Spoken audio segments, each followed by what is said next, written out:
Olá pessoal, tudo bem com vocês? Quem fala é o professor Jonas, da disciplina de Sociologia. Nós vamos refletir hoje sobre demografia e sociedade. Uma área da sociologia muito interessante, muito atual e muito necessária de ser refletida. Vamos iniciar aqui refletindo acerca do termo demografia. São duas palavras gregas que significam demo, povo, grafia, de grafos, escrita. Em termos literários ou literais, ficaria escrita do povo, algo que talvez não tenha muito sentido. O fato é que a demografia corresponde ao estudo da população, suas características e o modo como a população se organiza. Nesse sentido, a sociologia se interessa pelo modo organizacional das pessoas, ou seja, migração do campo para a cidade, que nós denominamos, por exemplo, de êxodo rural, ou superlotação nas cidades, subdesenvolvimento, determinadas regiões, determinadas cidades são menos ou mais desenvolvidas economicamente, socialmente, ou seja, todos esses aspectos, eles correspondem, têm a ver com o estudo demográfico. A demografia também é muito estudada por outras áreas, como por exemplo a geografia.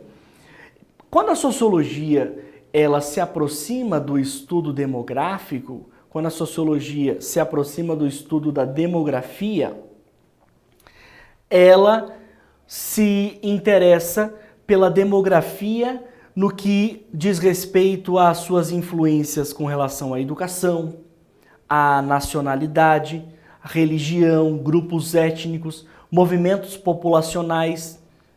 Vejam só, educação, analfabetismo, por exemplo, evasão escolar, é uma forma de estudo demográfico, ou seja, é um modo de compreender por que crianças estão deixando a escola, por exemplo, ou por que há em determinadas regiões, por exemplo, um nível alto de analfabetismo.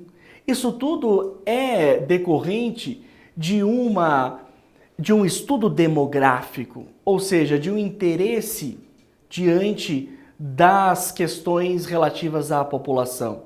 Ou, por exemplo, o crescimento populacional em excesso.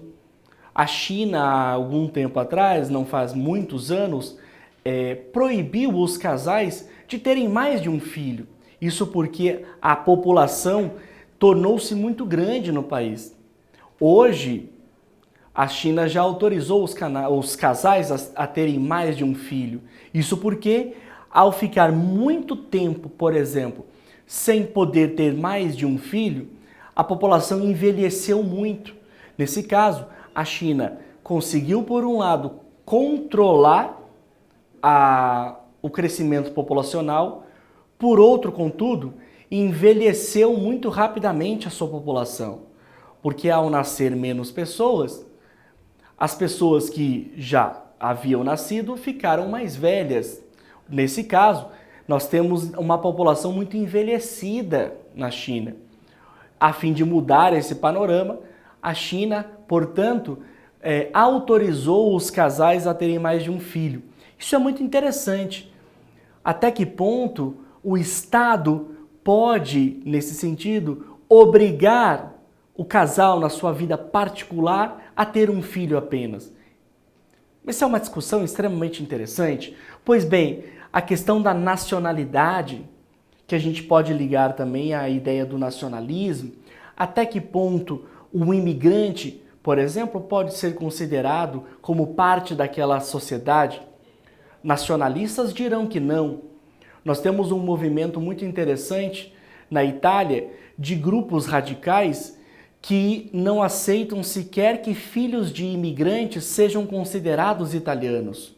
Veja que interessante, nós estamos falando aqui de um movimento do nacionalismo, ou um movimento nacionalista radical. Tem a ver também com nacionalidade.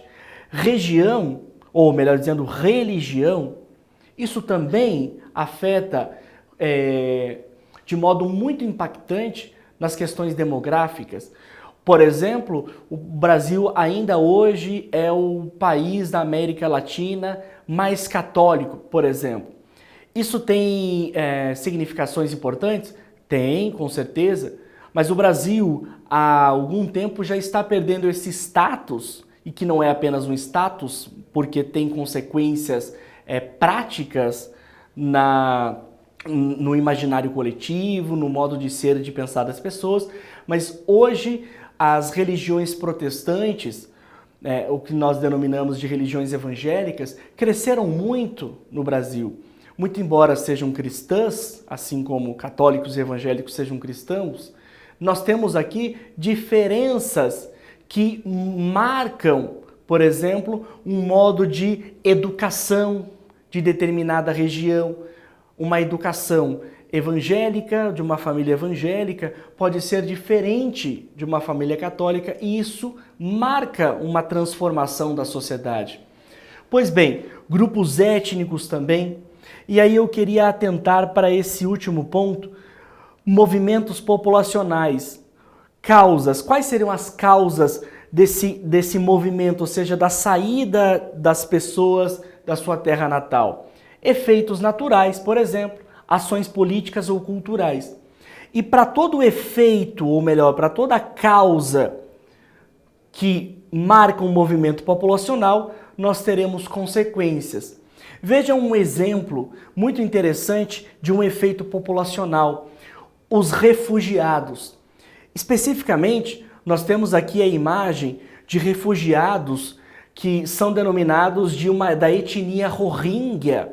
Os Rohingyas, que são lá de Mianmar, há algum tempo estão sofrendo uma limpeza étnica, como nós denominamos em sociologia. Ou seja, passaram a ser perseguidos pelo governo de Mianmar. Se vocês observarem, se nós observarmos, nós temos aqui uma causa de movimento populacional, cujo efeito, ou melhor dizendo, nós temos um movimento populacional cuja causa é política e cultural. Ou seja, quando nós observamos essa imagem, é uma imagem real de pessoas no campo de refugiados, especificamente essas pessoas são da etnia Rohingya, isto é, uma minoria muçulmana que passou a ser perseguida pelo governo de Mianmar, de maioria budista. Essas pessoas precisaram fugir porque passou a ocorrer uma limpeza étnica, ou seja, uma limpeza populacional. E aí essas pessoas precisaram se refugiar, especificamente elas estão em Bangladesh. Imaginem só, aqui é um campo de refugiados. Os refugiados, hoje, poderíamos dizer, dentro dessa perspectiva da demografia, são talvez os principais atores, aqueles que definitivamente marcam hoje uma grande mudança, uma grande migração populacional. E nenhum migrante, nenhum refugiado, ele quer ser refugiado, ele é levado a ser. Por quê? Porque grandes mudanças populacionais, repetindo uma vez mais, são causadas ou por efeitos naturais ou por ações políticas e culturais. E todo movimento populacional, independente da sua causa, terá consequências positivas, negativas? Sim, mas as consequências, elas surgem. Pois bem, gostaria de trabalhar com vocês também nessa aula meio ambiente e sociedade. Tema extremamente importante para a sociologia. Vejam, uma das funções da sociologia é investigar a relação entre os seres humanos e a natureza. Como mudanças no meio ambiente afetam a vida humana. Ou seja, quais as consequências sociais que surgem com as ações dos seres humanos sobre a natureza. Quando nós tratamos de meio ambiente, sociedade, meio ambiente e natureza, é papel da sociologia também investigar as ações humanas sobre o meio ambiente e quais são essas consequências, não apenas sobre o meio ambiente, mas, por exemplo, sobre a preservação dos povos nativos. Ou seja, é papel da sociologia, no aspecto da antropologia, por exemplo, entender as culturas, compreender a importância dos povos nativos e, mais do que isso, apontar caminhos de preservação. Por exemplo, quando nós falamos de meio ambiente, preservação e sociedade, a sociologia se interessa também muito pelas questões relativas ao uso de agrotóxico. Ou seja, o controle de pragas, o controle de doenças que afetam as plantações.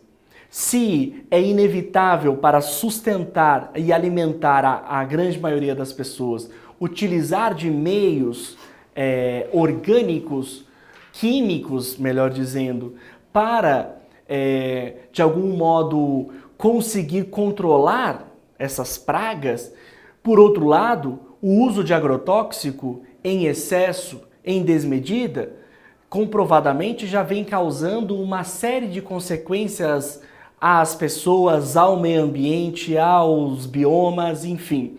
Então a sociologia, quando se aproxima das questões ambientais, ela está muito interessada em compreender uma série de ações humanas e as suas consequências. É interessante perceber que nós mesmos, no nosso dia a dia, nós podemos pensar nessas ações, nas práticas com relação ao meio ambiente e se autoquestionar até que ponto eu consigo preservar aquilo que faz parte da minha existência, isto é, o ambiente e a vida na sua totalidade. Um abraço para vocês, pessoal, e até a próxima aula.